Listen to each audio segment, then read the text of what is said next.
a lot of the misinformation and disinformation narratives that we picked were coming from social media, particularly on Twitter, and we see some too on Facebook, on TikTok, on Instagram, and those other platforms.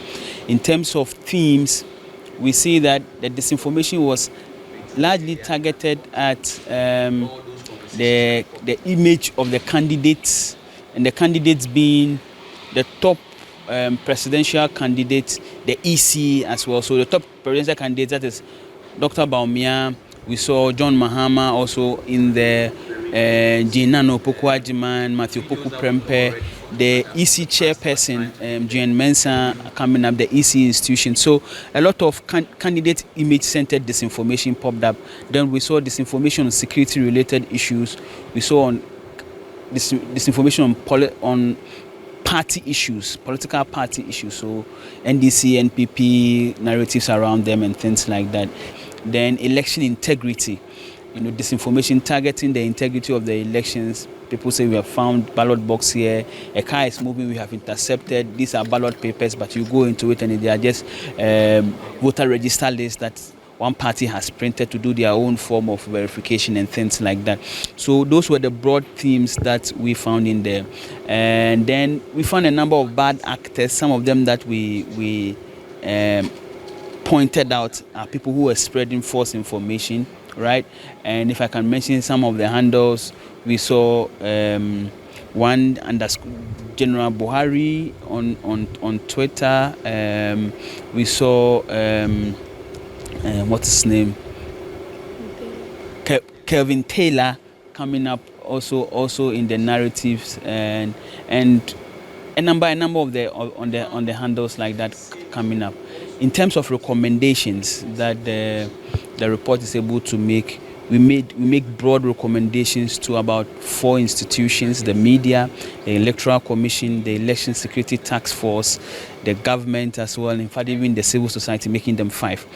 On the media, we call for the media to still keep to the tenets of professional journalism, particularly holding up to accuracy. It turns out that during the elections, journalists or media houses ditch accuracy, for speed. Everybody wants to be the first to report the issues and bring the narratives up. And in the process, we fail on our own verification editorial processes, and then just present anything that we find. And then you realize that it may not be accurate. Secondly, we call for the inculcation of fact-checking into the election workflow. You set up a big team of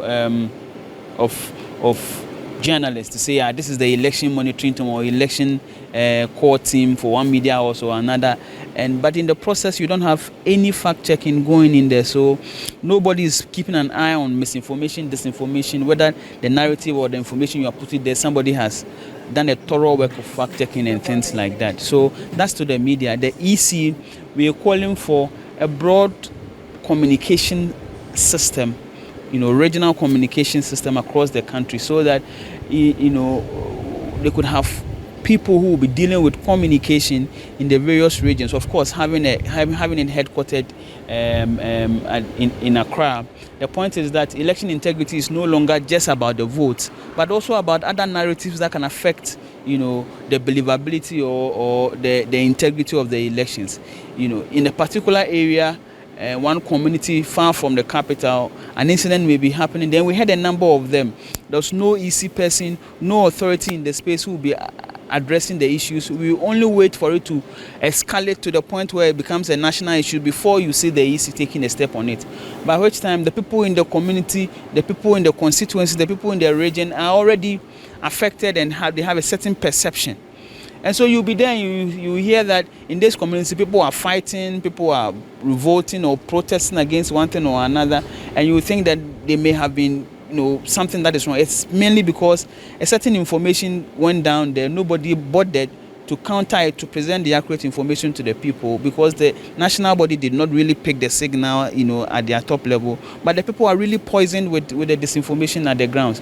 It's a recipe for chaos, and so we think that a very thorough communication system across the country is needed. Secondly, we think the EC can do better with the tabulation and presentation of its report. Election outcomes, right? Tabulation and presentation. tabulation is one thing, and how it is even presented is another thing. During the period, we had concerns to, there were points where we had to raise such concerns and bring it to the attention of the EC itself, And thirdly, we are also calling for the EC to have a place where they host historical electoral data, right? In the 2020 election, what happened? In Achuman Ponyo or Kwesimintim, constituency, the parliamentary elections, what is the breakdown? Who won what, with what votes? Today, when you go there, you may not find it on the EC's website. But these are data that help people, provide people with accurate information. So if years down the lane, somebody is making a narrative about the election, it is very, very easy for me to go to the EC website and verify and say that is not true. On the EC website, that is not what is there. So it is important those things are done. We called on the Election Security Task Force to be more open about engagement with the media. Again, intensify the social media engagement. The Ghana Police Service needs to be commended. For some time now, they are very active on social media. But sadly, during the elections, we did not find that. We did not find the usual police that were active in putting information out or providing accurate information on issues. And it provided a platform for a lot of people to feed in with very fast, especially around security-related issues, you see. So those are suggestions that we make to the various stakeholders.